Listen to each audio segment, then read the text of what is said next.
Hello and welcome to From the Rookery End, a podcast all about following Watford Football Club. And Watford went up to Coventry City, where many Watford fans followed them and saw a 6-goal thriller. A 6-goal thriller. It wasn't one of those 4-2 ones. It wasn't one of those 6-0 ones. It was a 3-3 one. And, you know, you might see that as two different ways, a positive or a negative. My name's John, and with us this week on From the Rookery End is David. Hello.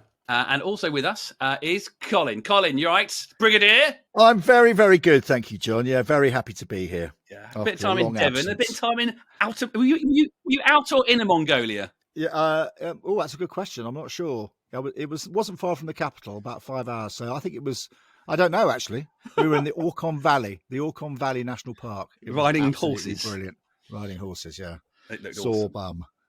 But the whole football thing, it doesn't really start for me until September. The seasons have got, they start on the 11th of August now. I just find it very hard to kind of switch my attention to football in August because I love cricket and I'm watching the cricket on the telly and stuff like that. And I just feel like I can't engage with football.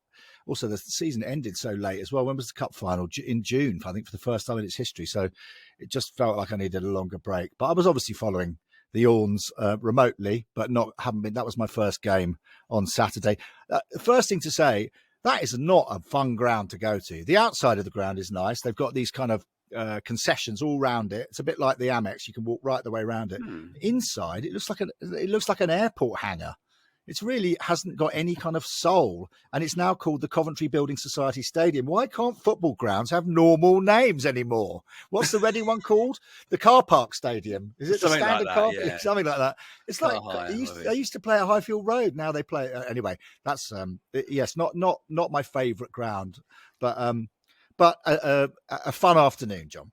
Good. And I'd say as you left, Colin, again 3-3, 6-goal thriller.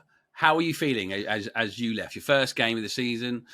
What were the vibes for yourself? Well, I mean, it was just so. What I went with Florence, so she hasn't been to going for ages, and as the game finished, she turned to me and she said, "Dad, that is the most championship football match I've seen ever," because it was full of. It had everything. I mean, it had some catastrophic defensive mistakes on both teams, not just from our side. It had some there were some real quality players on the pitch to watch and enjoy playing.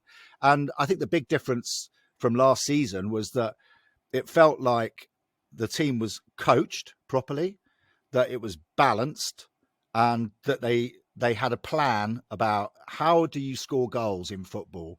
How is this team going to score a goal? They've got this new lad up front, the number 9, Rajovic, who has had a mixed reception after which I don't understand. Football fans drive him mad, don't they? 10 minutes against Blackburn, they're all writing him off. Anyway, come back to him in a bit. So suddenly it looked like we were balanced, we were good going forward, but we made mistakes at the back. But I mean, all in all, it was just like, oh, well, that's the sort of football I want to watch. I want to watch my team getting the ball down, getting it forward. I want to see fast wingers. I want to see crosses into the box. I want to see some intricate play in midfield. We had Louza and Deli Bashiru in there, Sarauta behind them, which really balanced that three in midfield, I thought. And then we had these outlets in Martins and Ince with proper support from the fullbacks. Andrews and Sema were getting up to the halfway line to make sure that if they got the ball wide, they had someone that they could play off and then we could put the opposition under pressure. So it just felt very, very balanced. I came out feeling like, okay, so we've got 5 points from 5 games. Everyone's complaining, saying, if we're going to go up, blah, blah, blah. I can't bear to think about the Premier League, to be honest with you. I'm looking at Sheffield United and them up the road and Burnley. And, they are going to get hammered most weeks because the Premier League has changed so much since 2015. So I don't even want to think about that. I just want to watch a season of football where I feel like my team are committed to each other, to the coach, to the club, to the fans, and for the fans to be able to go to away games, which is not cheap, and enjoy watching some entertaining football, entertaining in the sense that there's some good quality talent on show, and entertaining also because of the kind of hiccups and Keystone Cops defending that we had to watch. Obviously, I think in most cases, when you have a team that, because obviously my first game of the season, if you've got good quality going forward, if you haven't got that, it's much harder to fix. fixing problems at the back, I would say, for a coach is a lot more straightforward. So hopefully where we're making mistakes like we did on Saturday, those can be fixed. But what we've got is a front 5 or 6, which, are starting to hum a little bit, I thought. Yeah, because Dave, we went. I was chatting to Lionel Burney on just text messages, and he said, what he thought about the game, but he said they're far more likable as a team. And I suppose that is what Colin's sort of saying. He wants those sort of fun moments. They are getting to be a little bit more likable. Do you think you felt like that after the Blackburn game? Any sort of vibes were likable, and did you like them a little bit more after the performance and the fact that we went ahead 3 times, but they clawed it back? Yeah, I think that's been the sort of theme of the season so far, hasn't it? Even from the first game, and even after the games that we haven't won, whether we drew against Plymouth, whether we the games that we lost against Stoke and Blackburn, I don't think there hasn't been as much negativity in the air. Now, partly that's because it's still August, and Colin's not even looking at the results yet, so we're all still getting into gear. But also, I think we did have a bit of a reset, a bit of a clean break in the summer. The squad has changed a bit, but there are still enough players around that we're familiar with it as well. And I think everything that Colin said is right in terms of there's obviously a plan, there's obviously positive intent, there is obviously a greater sense of discipline, as evidenced by the whole loser situation the week before. Ishmael Cutt's a relatively impressive figure, and there hasn't yet been any sort of reason for us to be too upset. And I'm sure maybe that will come at some point further down the line. But they will be upset and we will cry. Yes, yeah. It feels like we're trying to do things in the right way, and it's obviously not completely there yet. It's not coming off. No. We had the problem going into this game was we haven't scored since the first game. Where are the goals going to come from? Great, you score 3 away from home, but then you make some mistakes. But I think the goals that we saw that we conceded on Saturday were, they're 2.5 individual mistakes of the 3 goals, and they're easier really to kind of deal with and cope with than if it was a structural deficiency and Coventry were getting in behind every time, or there was something we were doing that was wrong in terms of our shape. If it's just a player making a bad decision, that does happen, and you do need to sort of impress upon them that can't happen, but it's football and that happens. Yeah, let's talk about that attack, Colin, because 3 goals, first goal, but 3 goals since that first game of the season, and the fact that there were 2 changes up front. And what do you think those 2 sort of gave us a little bit? Rajovic, with his first start after the big hype that we had last week at the home game, with him being your new number 9, but also the son of the devil, Tom Ince. He is, and we know who he is and why I have a bad feeling towards him. In terms of that setup, what did you see different? Because I know you've watched some of the games on the television and stuff. What are you sort of seeing that really made the biggest difference, I suppose? I think going back to what I said earlier, I think it's about balance. And when you've got a focal point, a proper one, Bio came on late in the game and actually contributed by being up front with Rajovic. But to begin with, we had Rajovic in the centre, and we were playing an old-fashioned sort of 4-3-3, really, with 2 wide men. And a Serralta in midfield who could sit and split the 2 defenders if the fullbacks went forward. So there was a real sense of organisation. But I have to say, I don't really understand Tom Ince's career, because watching him on Saturday, I mean, he looks like a class act. I mean, he looks like a proper player. He's certainly top half of the Championship level, if not potentially a Premier League player. I don't know how old he is, but he's been around for many years and he's gone from club to club. So I don't know whether that's a personality thing or whether he's had injuries or anything. But on Saturday, him and Martins looked, apart from their number 45, who I think is called De Silva, who they've got on loan, Palmer, sorry. They've got a player called Palmer, I think they've got on loan from Chelsea, who was also very good and gave Andrews a bit of a torrid time at fullback. But our 2 wide players really had an appetite to get the ball. They stayed right out on the touchline most of the time, really, really making the pitch wide for the Coventry defenders. And there was an appetite in the midfield to get the ball to them as well. And so the first goal, as I said earlier, it looked like there was this is how we're going to score a goal. We're going to get the ball to Tom Ince. Andrews is going to support him. Ince is going to try and get to the byline and try and cut it back. And Rajvic is going to be 2 yards from the from the goal and tap it in. Now, as far as I remember, and correct me if I'm wrong, we haven't really had a tap-in merchant. And even Troy wasn't really that. He didn't score a lot of goals from 1 or 2 yards out. But this guy is definitely that sort of player. He's going to get into that position. Once the ball goes forward, he's going to get into the box. He's going to get into the 6-yard box. He's going to stay between the posts, and he's going to pick up those scraps and score a goal. So, yes, he's a big lad. He's not that mobile. Hasn't, as far as we can see at the moment, not a brilliant first touch, but he can hold the ball up okay. But what he has got is that real desire to get into positions where he can score goals. And he did that. Tom Ince got there, crossed the ball, and Rajvic beat the defender to knock it in. And he did pretty much, he was just in the right position again for the third goal, which obviously came from a Coventry error. But nevertheless, he was there. He was there to knock it in. And there have been times over the past few years where you get into a situation like that, there's nobody there. There's no one in the box. They're all on the edge of the box, or they're looking to pass it. And there's no one that's like, just get in there, get it to him, and let him try and score a goal. So from his point of view, I thought he had a very good debut. You can't ask much more from a new striker than that scores 2 goals, 2 tap-ins. He doesn't have to score wonder goals from outside the box. He can just get himself in there, cause a lot of trouble. And the first goal actually is quite a good finish if you look at it, because it's in midair. And he slips over beforehand. Yeah, and he manages to get up and get the ball, get his foot in front of the defence. So, yeah, I thought he was good. But Martins and Ince both really impressed me. Obviously, Martins' goal was the highlight of the whole game as far as I could see, because I think it was Deli Bashir who had 3 men round him, and he managed to ping the ball out to Martins. And by then, they'd taken off their number 3, who had really dealt with Martins quite well. He'd been substituted. Suddenly, Martins had the freedom of Coventry. He was able to cut in on a diagonal run, and they were backing off him, thinking he's going to pass. Rajvic again arriving, at full pelt in case there's a pass there for Martins. He takes a half step, puts it on his right foot, and pings it in, and it was just pure quality. So, from that point of view, that was exciting. It was great to watch Watford scoring goals, the sorts of goals that that we want to see getting scored. Not, just looks like there's a plan to get it wide, get to the byline, cut it back. That causes defences. They're running back towards their own goal. There's all these things were and that midfield of Loser and Deli Bashir seemed to work pretty well, function pretty well. It's that thing though, Dave, that we've seen talk about. Last week, having seen pretty much that set up at the end of the game, would it be adopted?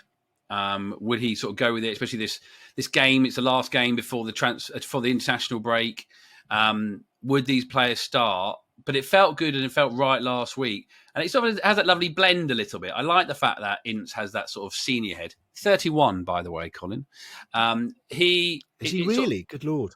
It balances, I think, that the age and the experience, where last week with Asprilla, it just felt very, very raw. Yeah, Asprilla is clearly, arguably our most talented player. And I think possibly the player with the highest ceiling of all the players out there. Maybe Martins might have something to say about that. But it did feel a bit like when you had all of them on the pitch at one time, you had Loser, you had Asprilla, you had Martins, you had Chakvetadze, that they're all sort of to an extent cancelling each other out and trying to do similar things. And they want to get on the ball. And, Kone was in there as well. And they all want to be in similar positions and dribble and cut inside. Whereas I think Ince, from the bit I saw against Blackburn, and obviously, it seems like he did this against Coventry, he kept it a bit more simple. Just got the ball, just knows when to knock it down the line and chip one in, knows when to come inside. He's experienced, he's a goal scorer.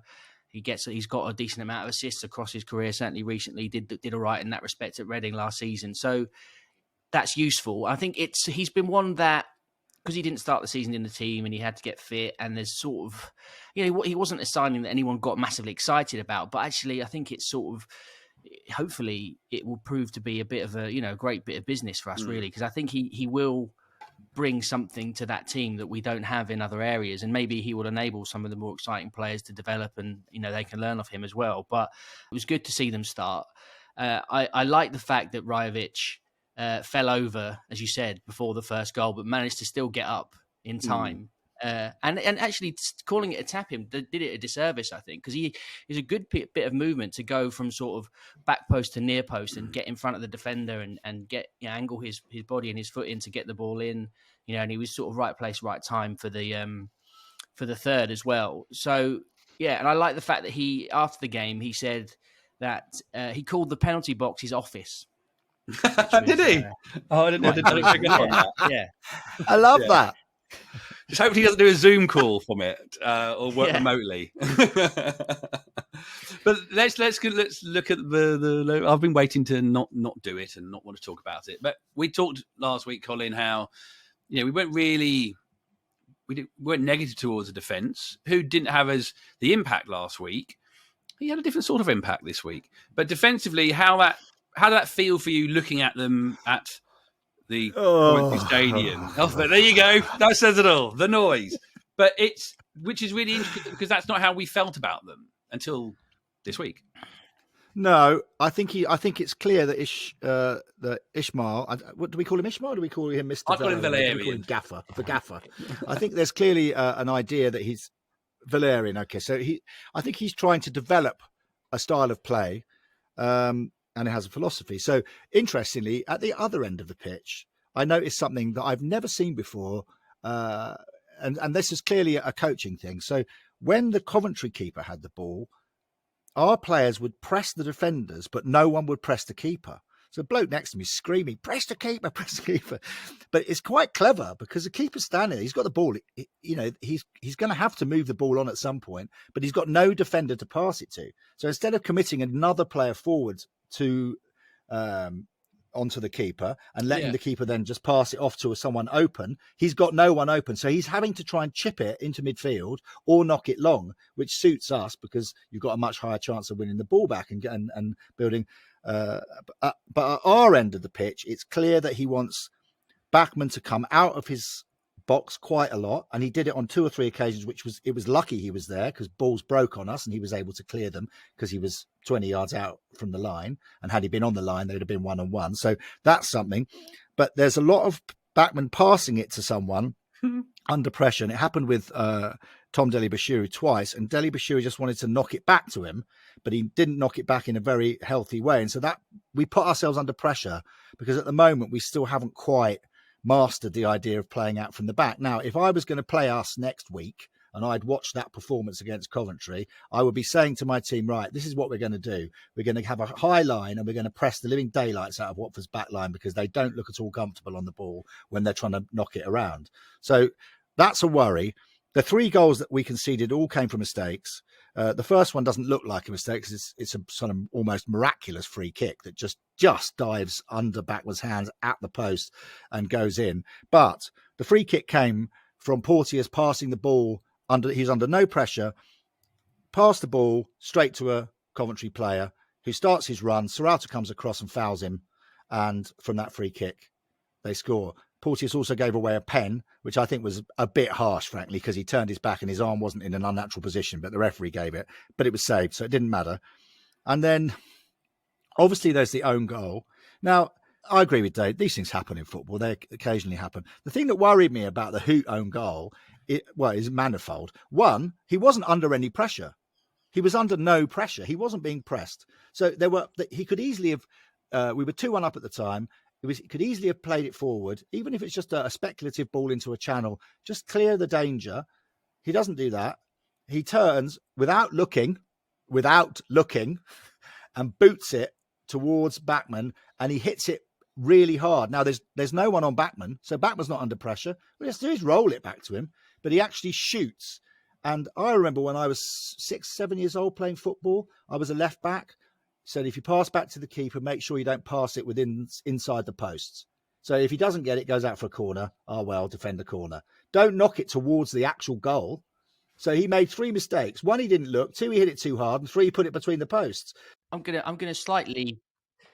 I've just been watching the highlights back. I've got them in front of me now.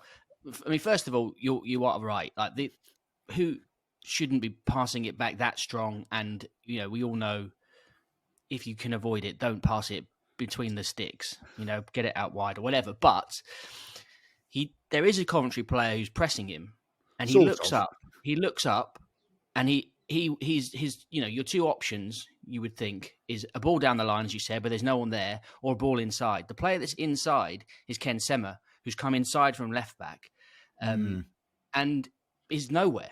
He's not providing him an option to pass the ball, so he has to go backwards. Of course, he could have just punted it up the line, but clearly they've been told not to do that. Yeah, exactly. They've been told to retain the possession. So Sema has not inverted enough, not come deep enough to get the ball. I don't know where the midfielders were. And then he passes it back to Bachmann too strong. But he does make a move with his body. Just as he's receiving the ball, he puts his arm out and looks at Bachmann to say, give me an option. It's coming. Yeah. And Bachmann obviously doesn't move quick enough or isn't in the wrong position. Yeah, the pass is too strong. He doesn't look. He could have taken an extra touch.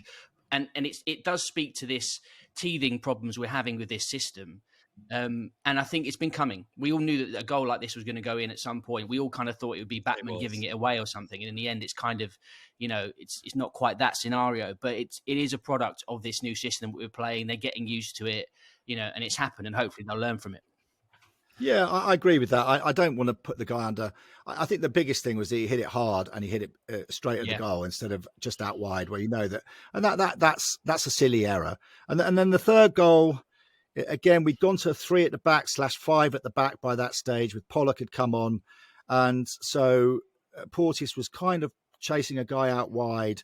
He did get a hand in the face, but whether it was bad enough for him to go down in the way he did, I don't know. Then Hoot got pulled out of position because he felt like he should come across and try and help out. And then the ball came in and Pollock was a bit slow, maybe a bit slow. It's a bit harsh to blame him.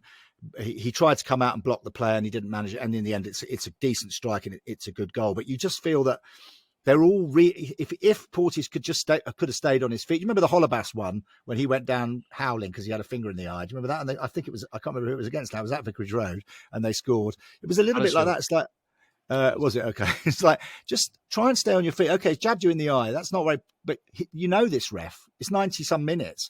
It's like, he's not going to give it.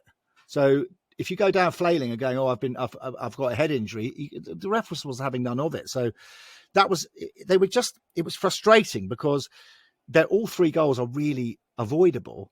But as David says, he's clearly trying to develop a way of playing which will allow us to keep possession and control midfield and control the game. But at the moment, my worry is this: it's fine having a philosophy if you've got the players that can carry it out. But if you haven't, then you've either got to change the players, which we can't do now, or you change the philosophy. And my worry is that I don't know that if those players have got the kind of ability necessary, close control, kind of calmness, passing ability, to really make that a good, a very positive thing. Do it sometimes, but if we're going to try and do it all the time, I think we are going to get caught out at times. But we'll see. As we all know, it's a developing side, and and this coach is not under pressure. I feel like the club have stepped away from the coach and just said, right, off you go. We've given you a decent squad. Now you do what you need to do. You're in charge, and I feel positive about that. I like what he says. I like the way he talks. I like, obviously, the fact that he's a proper disciplined coach, although we've had coaches before that people like Bilic you thought would be quite disciplined, but maybe with this group of players, it's different. And I tell you, the one thing that really pleased me, John, at the end of the game was one that we didn't give up, even at 3-3. Asprilla had a wonder shot, which swerved, and the keeper did very well to save it. And it was a hell of a good save because it swerved last sort of metre, it started to swerve away from him. I like that. I like the fact that when the third goal went in, Luz had practically had an apoplectic fit on the pitch, screaming at people. Serralta was having a go at Hooten. I like the idea that the players are, rather than just shrugging their shoulders, going, oh, well, we conceded again. 3-3, that's not so bad. They were actually looked like this idea that Valérien has been talking about creating a winning mentality, having the idea that you don't give up, you try and win the game at all costs, you keep going, you keep fighting, you fight for each other. That seemed to be more in evidence than anything I saw last season. So that's encouraging. It makes you want to go to the next game. It makes you want to, sing and shout and get involved, rather than going to Vicarage Road at the end of last season was just, everyone was just like, it was It was like we remember, like Colin. It's not that long ago. It was like a doctor's surgery for people who are just chronically depressed. It's like, next, please. So this feels better. It just feels good. It feels like no one's talking about getting back to the Prem at the moment. No one's focusing on that. Obviously, there are the naysayers on social media, but let them get on with that. I just thought I enjoyed my afternoon, and I haven't done that for a while. So, yeah, good on you, Valerian. The other thing, but Valerian does have his desires. Dave, he likes to make lots of substitutes all at once, and he did it again. And I find it not fascinating, but I go, I wonder if that was why that panic, that options that were open to Hood. I think, again, when you look it back in those moments, I want to see the whole pitch sometimes, and I can't see the whole pitch, because at 57 minutes, he did make several substitutions, which might have impacted on that. 57 minutes, he took off players who would have been options, not necessarily direct options for him, but the right-hand side had completely changed. Ince had gone off, Andrews had gone off, but also the fact that Tom Dele-Bashiru in the middle had gone off. And you sort of go, maybe that was the thing that spooked him a little bit. But you're not, you sort of come across to me, Dave, you're a fan of making all these changes. But I think early on, the first few games of the season, it just felt like we just need to get people on to get them fit, because not a lot of them have played many minutes for a while, or at least for Watford. But do you think it is fitness? Do you think it is just because, just purely, is it a worrying thing? Or is he just trying to make them maybe a bit more competitive and have a team, a wider choice for his squad decisions? Well, I think a lot of it comes down to the game state and the situation on the pitch. When you're chasing the game, in the age now that we have 5 subs available to us, then why not make a triple change the midfield, you're changing a big percentage of the team. This is a kind of new thing really in the last few years of football, where coaches are having to learn and to adapt to this. This is previously you wouldn't make a triple substitution on 57 minutes, because what if your centre back or your goalkeeper gets injured, 10 minutes later and you're stuffed. So it's sort of a new part of the game that we're sort of seeing, and we're seeing different coaches use it in different ways, and it is. I don't particularly like it, really. I think it's, 5 subs each, I think spoils it a bit, but I understand the reasons it's been brought in. But I don't think you should just do it necessarily every week just because you can. I think you should do it when the time is right. So we'd just gone 2-1 up, not long gone 2-1 up at that stage. And then you make 3 subs and you make, you're taking off Ince and Dele-Bashiru and bringing on Chakvetadze and Asprilla. And then you bring, you're doing a like for like at fullback, which is that's fine. But even though I think Andrew's a better player than Ngakia, but whatever, that's fine. Change the fullback, give him some fresh legs. But you're bringing on 2 attacking midfielders for a winger and for a sort of, a bit more of a steady midfielder in Dele-Bashiru, and you've just gone 2-1 up. I don't, that's quite bold. And maybe you wanted to press home the advantage and get another goal. But, maybe could he have kept it more steady? Could he have done something different? I don't know. It's easy to say in hindsight, isn't it? But, I like the sort of boldness of it. I like the fact that he's prepared to be confident. He's prepared to use his options. And I like the fact that we've got options. It's good that we've got players who can come on to the pitch off the bench and can impact games. But you shouldn't just do it by default every single game, to be honest with you. So I think it's just got to be done at the right time. And again, Cole, you know better than I. You were at the game. I don't know whether those substitutions actually did impact the game, because the goals, as we said, were mistakes. But on paper, it looks quite a bold move that maybe didn't come off. It was peculiar because we were 2-1 up and we were really very much in control of the game at that point. We'd scored a goal. It was 5 minutes later. The trouble is, they're not like for like. So Dele-Bashiru sat in the middle and was more, playing with Serralta, trying to control that central area, and Louza was flitting around a bit more. But when Chakvetadze came on, he's a Jack Russell. He just wants to get everywhere. He wants to shut players down. He committed a couple of fantastic fouls straight away. He's like, hello. They were like, blimey, it's a bit late in the game for this. He just went in at sort of ankle height. And he uses his body well. And he's an exciting player. And I think when he came on against Blackburn, it was like, someone's come on the pitch, someone with a bit of presence. But he wasn't going to do the job that Dele-Bashiru had done, which, you could argue, well, what did he really do? But it's like, well, he's just doing the things that midfielders sometimes have to do to make sure that they can control that area of the pitch. And Chakvetadze is not going to do that. And Asprilla is not going to stay out wide on the touchline in the way that Ince did, received the ball out wide, stretched the defence, tried to get inside. He's also a little dynamo that wants to come into the channel or get into that number 9 position. He wants to get shots off. And it just changed. It just changed the way we were playing, because it's 3 players all at once. It's like it wasn't necessary. Unless Ince said, I can only give you 60 minutes, I don't want to pick up a hamstring injury. And we had a lot of muscle injuries last year, so maybe that's something to think about. I don't really understand the Ngakia for Andrews. If he prefers Andrews and wants to start him, he's a kid. Let him play 90 minutes. He'd had a tough time in the first half because Palmer was giving him a run around, but he handled him okay. Palmer faded quite badly and was moved into a central position in the second half. And suddenly Andrews was getting forward more, and he just didn't look like he was struggling, and he certainly didn't look like he was tiring. So it seemed kind of weird to change one whole side plus one of our steady midfielders at a time when we were in control of the game. But I'm sure he has his reasons. It may well be to do with how many minutes he thinks a player's got in him. You know, Arsene Wenger famously had a sports science department that had a kind of green, amber, red. And just like before a game ago, he's in the amber, you know, he can't play more than 60, 65 minutes. And he would abide by that, Wenger. So maybe there's a bit of that going on. But it seemed, if we were 2-1 down, it's like, okay, bring on players that you think might make a difference going forward. But actually we were in control. So it was strange. And then the later substitutions I felt were even stranger. Because he had Serralta on the pitch. If he wanted to go to 3 centre-backs, why doesn't he just say to Serralta, just come back in and I'll put someone in front of you?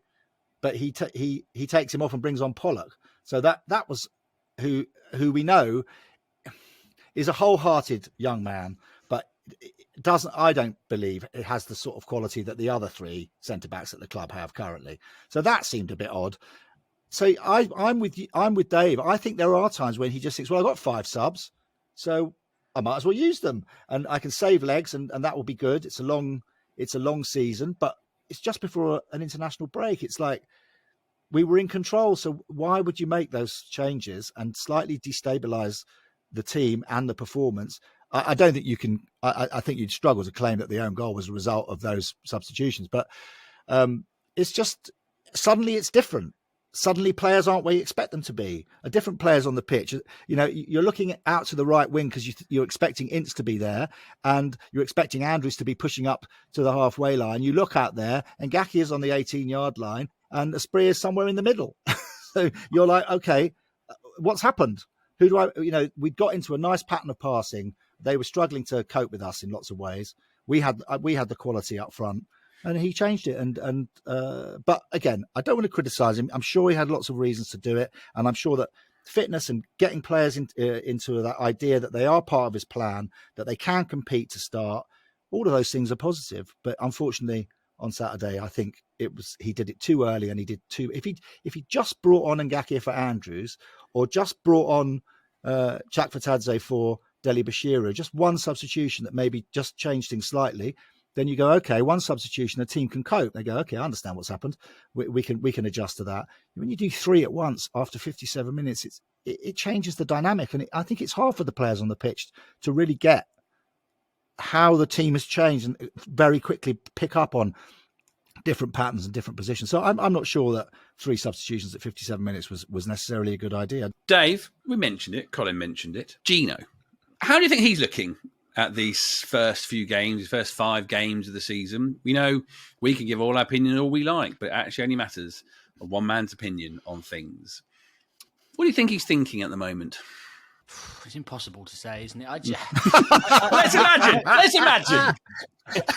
Okay, firstly, give me a happiness level from 10 being absolutely joyful, which you can probably only get if you win every single game by at least 3 goals, I think, to get 10 out of 10. Where do you reckon his happiness level is? Well, here's the thing. This is just off the top of my head, but I think we've got less points now at this stage than we did last season. Yeah. Yeah, it must. I think we'd won a couple, didn't we? And look what happened. I hope that he is sort of part of this slight shift in culture, although I don't hold out too much hope that that's the case. But if we're feeling a bit more positive about things, I hope that transfers to him when he's at Vicarage Road and he can feel it. And he's obviously at the training ground and he will see the situation with Ishmael and the discipline and this, that, and the other. I don't think we should be naive. We shouldn't expect everything to have changed overnight. Gino is still Gino, and there will be tests to come. There will be hurdles in terms of our form that, hopefully he will overcome and he won't do his revert to type, but we'll have to wait and see. But, I think if we are feeling positive, then I'm sort of fingers crossed he's feeling positive too. But it's the international break, which in past seasons has been danger zone for managers. I would be astonished if we saw a change in this international break. But the one in October, if we haven't made significant progress by the one a month later, that might be more of a testing time. But we'll have to wait and see. What do you think would be significant progress? Just I don't know how many games are in between it. Let's say there's 5. Look, I think we need to win a few more games. And I think Ishmael has spoken himself about the need to go on a run, to put 3 or 4 wins together in a row. And then all of a sudden your fortunes improve quickly and you move up that table and it looks a lot better. So I think we need to do that. We didn't do that last season. We do need to do that this season. And I think we are seeing that the building blocks are in place for that. It has been a reset. We are taking us hopefully a slightly more, if not long, than a medium-term approach to things. But, of course, he needs results. We can't just have the whole season and go, oh, this is good, isn't it? We're doing the right things, but we're not winning enough football matches. Do not scratch your ears. You're listening to From the Rookery End. As you know, we're trying to help and support and show a little bit more off about Watford women on the podcast this year. There'll be another edition of our Women's Focus podcast in a few weeks' time. But, of course, they played another game this weekend, second game of the season, away, this time at London City Lionesses. I suppose at some point or another they were associated with Millwall. And Kieran was following it as Watford women visited the London Lionesses. So it was a narrow 3-2 defeat for Watford's women, but on another day, Damon Lathrope's team could have been coming away with 3 points against one of the strongest teams in the division. He said in his post-match interview that London City simply punished some of Watford's mistakes, and if you look at the goals that London City scored, 2 of them have come from Watford errors, and the 3 goal scorers for London City were all contracted to WSL clubs last season. So Watford have learned very quickly, if you make errors or if you make stray passes, they will be punished in this division. But what's really positive, if we look at the first 2 games, Watford may only have 1 point, but what they have shown in the step up from the 3rd tier into the 2nd is that they have been very, very competitive. A draw at home against Durham was not a bad start, considering Durham's experience in the division. And then to go to London City, who, as I outlined, have signed a number of players with WSL experience, even had players, including Ruisha Littlejohn, who were at the World Cup in Australia and New Zealand recently. Watford have gone there and outplayed them. So Damon Lathrope, although will be frustrated with the errors that Watford have made in that game, will no doubt be encouraged by the fact that, number 1, his team has been competitive. Number 2, he has a player clearly in Carly Johns, who scored her 2nd in 2 games, who has made the step up and can score goals at this level. And number 3, has a team who have not been overawed by the step up to a semi-professional competition. So while they only have 1 point on the board, Watford have to be encouraged by the start that they've made, because while the results don't necessarily reflect the performances, as long as they keep that confidence, as long as they keep performing, they will no doubt be able to pick up more points. What will be really key is the availability of their players and keeping everyone fit. We saw in this game against London City, changes made. Katie Reid and Michelle Adjumang came into the starting lineup along with defender Abby Lafayette. Now, Adjumang and Reid were unavailable for the game against Durham because, as outlined in our preview podcast, they are on dual registration contracts. So they, unlike a loan where they are available every game, they will only be available to Watford when not required by Arsenal, their parent club. So we may well see the likes of Katie and Michelle in and out of the side over the course of the season, but they will no doubt add quality and no doubt did add quality in that game.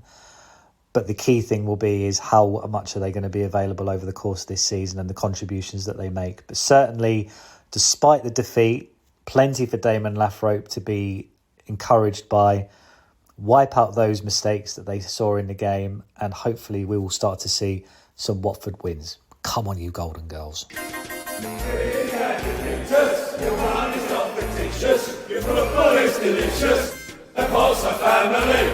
A podcast by Watford fans for Watford fans.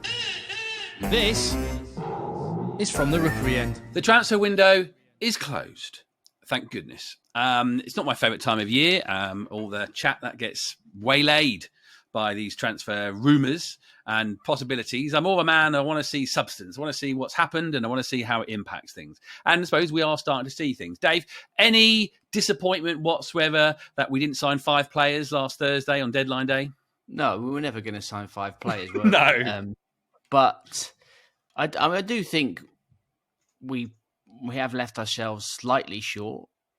I don't. It doesn't feel to me like that we were. It's not like we've missed out on a certain player, or that there was a deal that we didn't get over the line for whatever reason. It appears that they were quite relaxed and comfortable with the situation. Although Ishmael in his press conference, I think he sort of alluded to the fact that we maybe would like another left-footed centre back. But he said that thing that managers always say: if something presents itself on deadline day, then we'll do it. But I mean, how does that work? I was just going to turn up and she go, oh, all right, yeah, great, actually, we'll do it. But I think centre-back is the issue, really, because there's only 4 of them, and Sierralta's been injured already, and he's not even playing at centre-back. He's playing in midfield this season. Pollock has mentioned the jury very much out as to whether he's ever going to be a sort of top half or above championship centre-back. And centre-back is the one position on the pitch, I suppose, with the exception of goalkeeper, which is a separate thing. But it's one position on the outfield position that you can least afford a crisis at. I think in other positions, players can do jobs in certain positions. Like we've seen, Ken can play left back. You can kind of get round. Even the best teams, like when Liverpool had all their centre backs out a few seasons ago, and they had Fabinho and Henderson playing centre back, everything just went to pot. Like it's such a specialist position. People can't really fill in because of the height thing and just the positioning and everything. So if we do have a few injuries or a suspension, there could easily be a situation where we don't have 2 fit centre-backs because we've only got 4 of them, and Sierralta doesn't have a great record with injuries anyway. So another one would have been good, even just for cover alone, or someone from Udinese. I don't know what the youth team options are like. Maybe they'll have to be called upon. Maybe there's someone that could come in and impress us. But apart from that, I think, relatively pleased with the transfer business that we've done in the window. We got most of it done pretty early, and they've all looked pretty good to a certain extent when they've come on the pitch. Some made more impact than others, but generally pretty good. What I found interesting is the fact that it actually feels more of a hit already. Like, not a hit, but, it feels like there's an element of the players they've bought for reasons are doing the job that they bought them for. But also, we got a tweet from Dunstable Town under 15s. I don't know if it's one of the players or it's one of the coaches. So I said, how do we feel about this transfer window? And I was like, well, we'll talk about it on the podcast. And they're a Watford fan, are they? Dunstable Town, this guy? I'm assuming. He follows us, so I'm assuming. Okay. But he sort of says... Behind enemy lines. But he says, the squad, do you honestly think we have... what we have is going to push us forward?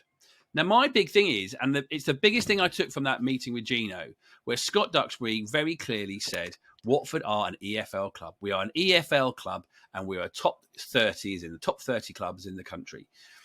So I had no expectations, Colin, at all of anything dramatic being paid out for or some amazing signing coming in. The only ones I knew about are the old ones, Livermore and Tommins. And they're the old ones. How did you feel, I suppose, beforehand, going into this transfer window and the summer business and stuff, and knowing who left and what we might need? How you feel about that job? Well, I think they've done something quite miraculous. Obviously, losing Pedro and Sarr, Pedro more than Sarr for me personally, and other people might feel differently, that you're losing 2 quality players. So that obviously is something that you have to... and you're looking to see if there's similar quality coming in. So that was a worry. But actually, it's just the pure number of players that they've actually managed to move on. And I think a lot of clubs would like to be able to do that when they've got kind of, look at Chelsea, for instance. I mean, they have had a massive clear up. But if you look at the players that have left, Pedro Sarr, Troost-Ekong, Hungbo, Sombolonga, Gaspar, Akoi, Quina, Cabaselli, Fletcher, João Ferreira, Craig Cathcart, Dan Gosling, Tom Cleverley. These are all players that were here last season, and now they're not. So what that does, I think, and a lot of those obviously were considered starters or possible starters, certainly in the matchday squad. So that's a lot. I mean, there's others, some of whom were on loan and now aren't with us anymore, whatever, haven't been around for a bit. But so there's a lot more. I mean, you can go and look at the list on Transfer Market. There's quite a few. Obviously, Arujo's another one that didn't work out for us. He was on loan, so he's gone. So suddenly what you've got at the training ground is a lot less cars and a lot less people. Everyone's happy because they can find a car parking slot. Yeah, there's just a lot more air. I think there's a lot more air at the club. So when you've got a player like Ryan Andrews who thinks, I'm never going to start because there's Jeremy Ngaki, he can't even start because we've got this Portuguese chap. So he's gone. So that's maybe it helps to create better, healthier competition amongst a squad of players, a smaller squad, slimmed down, who think I've got a good chance of getting games. I think bringing Martin, I mean, the thing about Martins is that when he was with us before he went off on loan, he looked like, there's something there. I can't quite see what it is. He was playing on the other side of the pitch as a right winger. They've moved him over to the left.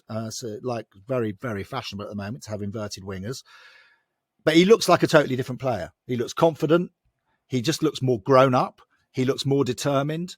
He looks like he knows exactly what he's going to do when he gets the ball. That wasn't the case before. So if we've lost Sarr, who, for the last couple of years has been a bit of an incredible sulk at times when things didn't go his way. This guy's not like that. He's a bit more like Pedro. He's got that forward-thinking attitude. So I think that's a space we've filled with a player that you could argue has the potential to have the same quality as the player that's left. And we've brought in some experience, and we brought in a proper centre forward who can actually score tap-ins to get himself into positions where he can score easy goals. So that feels like a positive, but it's much, much slimmed down squad. So there must be more, and this is a slightly nebulous phrase, but there just must be more air around everybody. Yeah. If you're looking at 35 players in a canteen, you're like, blimey, there's a lot of footballers here. How do you, and as a coach and a coaching staff and an ownership model, how do you manage them? Thin air can't play centre back. That's the issue. But I would say this, one of the things that happened on Saturday, which was really interesting for me, because I've watched Bayo play quite a lot, and he seems a little bit light and a little bit like you're not quite sure what sort of forward player he is. But he came on and he played up front with Rajovic, and that led to the third goal. So that was an interesting development to see the Crow in a position where he's got a mate next to him who is solid and strong and physically present. So again, you think maybe the purchase of Rajovic will help Bayo contribute more to the team as well. So it feels healthier. There was a lot of dead weight. Clearly, as I've read out half the list of people who left. Obviously, those are the ones that most people will remember. That's a lot of players to move out. And I do think that creates space for young players, for new signings, and perhaps even makes us more attractive because you think, there's a pathway now. There aren't 7 players in front of me. So for me, it feels like it's not really a transfer window as such. It was, as David said earlier, a proper reset. Like 15 players have left the club or something like that. And maybe 8 or 9 have come in. And, obviously, like with all transfers, some will work out quickly, some will take longer, some won't work out at all. But at the moment, it feels like there are players in positions that they need to be in, but we are light a dominant. Well, I mean, I don't know. Are we? I thought who was the answer, and I thought that Porteous looked like he was going to become that, but we are missing. We're missing a real quality centre back, I would say. But they're not. Well, I don't think that that's backup maybe, but backup is what we probably needed someone else just to be there, just another capable deputy. They're clearly the best two that we've got. They're clearly the number one choice. They're forming a decent partnership. I think Hoot's been he was man of the match 2 games ago, and everyone was raving about him. Exactly. So yes, a couple of sort of slightly unfortunate errors for goals and involvements in goals. Porteous, wholehearted. Everyone likes him. Again, they're sort of, he's a bit of a younger player, sort of less experienced than Hoot. They're going to make mistakes. As you said, John, we're a championship team. It's to be expected, but I'm quite happy with them. But it's just you just want to make sure you're not too thin for when the games do start coming. We are about to enter that period post international break where you've got 2 games in a week. You're playing Saturday, Tuesday, and all that. So fingers crossed they get through it and it'll be all right. But my feeling is that we're short. We are short of a left back because although Sema played well on Saturday, he does love to get forward, but he's not really a left back. And Morris is young, and is he currently out injured, presumably? But he looks like got Lewis, and Lewis hasn't played yet. Yeah. No, so there's a couple of players who've come in who we haven't seen. Is that right? But again, you say we're not short of left back. If we've got 2 in every position, you kind of have a backup and a backup and a backup. It's injuries. The weird bit was that we did sort of sign, Lewis. Isn't Sema Martin's backup though, really? Rather than Ken's everyone's backup. He'll go in goal. He'll go up front. Where do you want him? I'll go, he says, and he'll go and do a good job. Fact. King Ken. Yeah, he did it. He did well. He did fine at left back. He did fine. So we go into this international break now. I don't think we've got as many players going away as before. I know Mr. Andrews off for mainly a training thing, I think, but he's going. Yeah, and congratulations to him and his family Massively. for that. It's a hell of an achievement. Coming through the academy at Watford and getting into the England under-21s We've got 7 players. 7 players have been called up for Loser. international. Porteous, Loser, Kone. So we've got Backman, Sema, Chakvetadze, Porteous, Kayembe, and Loser. Andrews. Oh, not Loser. Are Morocco not playing? Yeah. does that make you feel like he can't add another layer to what he's trying to develop there, Dave? Or is it just, it's all there, they just need a bit of a rest, and that'll be the thing that'll get them to their 3 games in a row they'll win? It's just the way of the game now. You'd expect if you're a decent team in the Championship, you expect to have, I would say 7, 8 or more players going away in international duty. It's fine. It's fine, says Dave. Hurrah. Thank you very much for listening to From the Rookery End. Of course, we'll be back with more podcasts very, very soon. But thank you very much, Colin. Thank you, John. Thank you very much, DCW. Thanks very much. I said the other day on the WhatsApp group that it's absolutely no coincidence that Colin, a.k.a. the Brigadier, returns from his summer retreat and all hell breaks loose.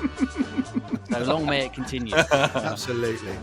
Yeah, absolute carnage is what we're asking for. No 0-0 draws here.